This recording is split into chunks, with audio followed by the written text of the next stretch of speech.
Magandang araw po sa ating lahat. Kami po ay narito ngayon sa bahay ni Binibining Anajin upang siya ay maipanayam tungkol sa kanyang buhay bilang estudyante sa kolehiyo, ang kanyang pag-ibig sa kolehiyo at kung ano pa ang mas kwento niya bilang isang estudyante sa kolehiyo. At ngayon, nandito po ang aking kasamahan na si Binibining Montes at si Binibining Priscilda. Magandang araw sa iyong Binibining. Ang ating katanungan ay tungkol sa karanasan bilang isang estudyante sa kolehiyo. Ano ang pinakamalaking pagsubok na iyong hinaharap bilang isang estudyante? Ang pinakamalaking pagsubok na aking naranasan sa kolehiyo ay yung pagsabay-sabay ko ang gawain sa paaralan at responsibilidad ko sa bahay. At dahil doon na mga pagsubok, natutunan kong pagbalansehin yung oras ko sa paaralan at oras ko sa bahay. At syempre, masaya rin ako dahil mayroon akong tunay na mga kaibigan sa kolehiyo. Mayroon akong pamilya, mga magulang na palaging andyan para suportahan ako.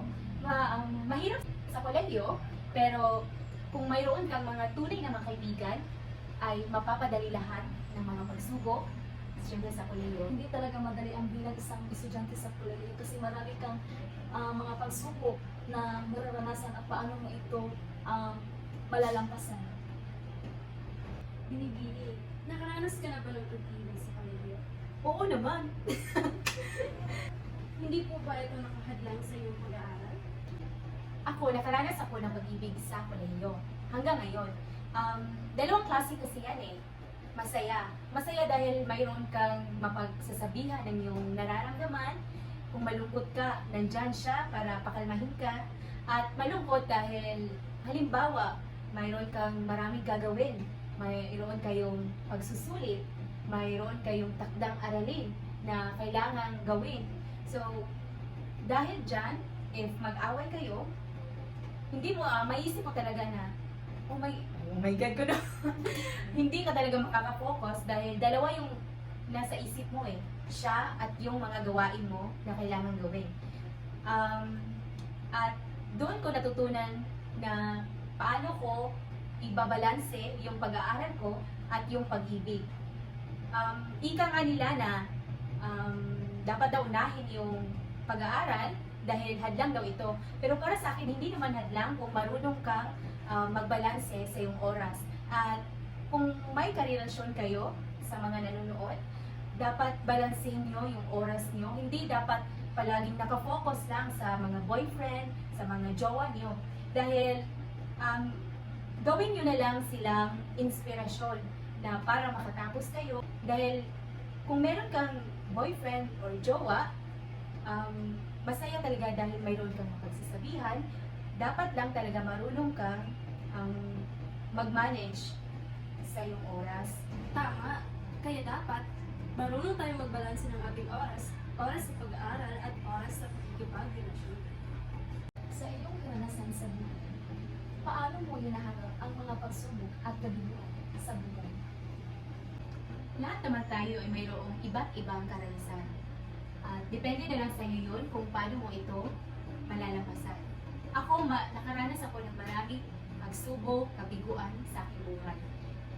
At dahil doon, natutunan kong magtiwala sa aking sarili na kahit anong problema ang malalampasan ko sa aking buhay, at syempre, tiwala rin sa Panginoon.